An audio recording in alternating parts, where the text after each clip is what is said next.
Sir నమస్కారం. నిజంగా చెప్పాలంటే మా ఘోరం అయితే నిజంగా ఎవరి పరిస్థితి రావద్దు, అంత ఘోరంగా. ఈరోజు మేము అందరం వెళ్ళిపోయినాము హైదరాబాద్కు. ఇల్లు లేదు, ఇల్లు కూలిపోయింది. మాకు ఇంకా కూడా ఏం ఆధారం లేదు. నిజంగా ఎన్నిసార్లు తిరిగిన ఆఫీస్కు ఏమంటారు సార్ మా పేరు రాలేండి సార్, నాకు ముగ్గురు కొడుకులు, మేము మనమరాళ్ళు అంటే ఏమంటారు, అవునమ్మా మీ పేరు రాలే, సరే సరే కడతారు మీరు కడతారు, ఇప్పుడు కట్టుకోండి ఇట్లా చెప్తారు. ఆయన మనసు చూసి మాట్లాడతారు. ఈరోజు ఉన్నలో గుద్దనే ఉన్నలు చూస్తారు, కానీ లేనులకు చూడ పేదవాళ్ళ చూడరు. పేదవాళ్ళకంటే తీసేసిన పేలకలేక సంబంధము. అప్పుడేమంటారు ఓటేటాడు, అమ్మా మీకు ఎన్ని కాలు మొక్కలా సార్, నమస్తే సార్, మీకు దండం పెడతా సార్ అంటే ఏమంటారు, ఏందమ్మా అంటే ఇల్లు లేదు సార్ అంటే అసలు మీ పేరు వచ్చింది ఇట్లా అంటారు. మా గురించి అయితే 5 నిమిషాలు ఎవ్వరు పట్టించుకోరు.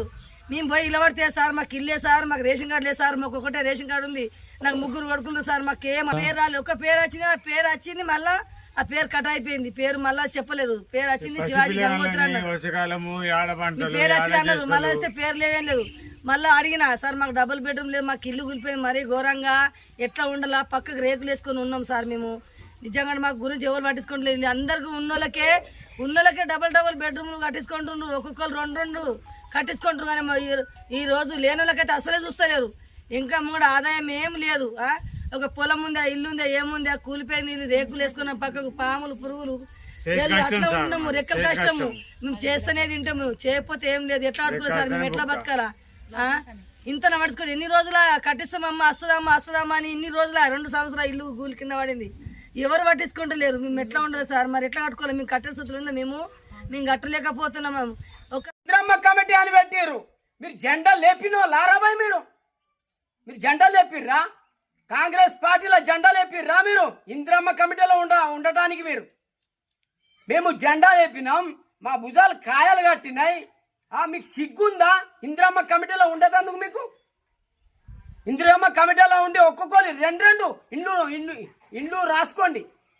నాకు రాలే, నీకు రాలే. ఇక్కడ ఒక్కొక్కరి మొత్తం కూలిపోయిన ఇండ్లు, వాళ్ళకి లేవు ఇంద్రమ్మ ఇండ్లు. మీకు ఒక్క ఇంటికి 2 ఇండ్లు రాసుకోరు. మీరు మాట్లాడితే వీడు చెడ్డోడు అంటారు. మీది నడుస్తుందా? మీరు ఇంద్రమ్మ కమిటీలా మీరు జెండా మోసినోళ్ళు గారు, మీరు డబల్ బెడ్రూమ్ల పైసలు ఇవ్వండి. గత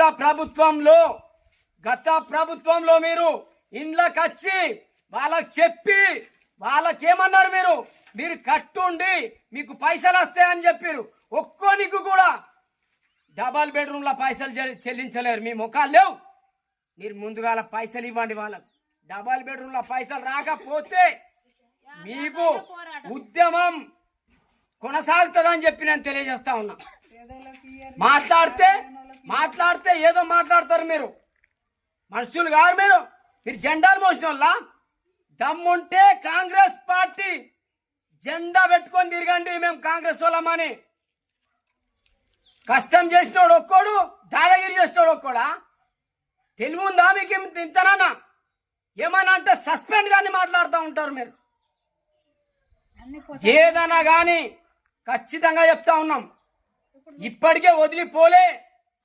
గత ముందుంది ముసల పండుగ, ఇత్తపడే మీ 1.5 పైసా దియా అని ఏం మాట్లాడుతూ ఉన్నారు మీరు?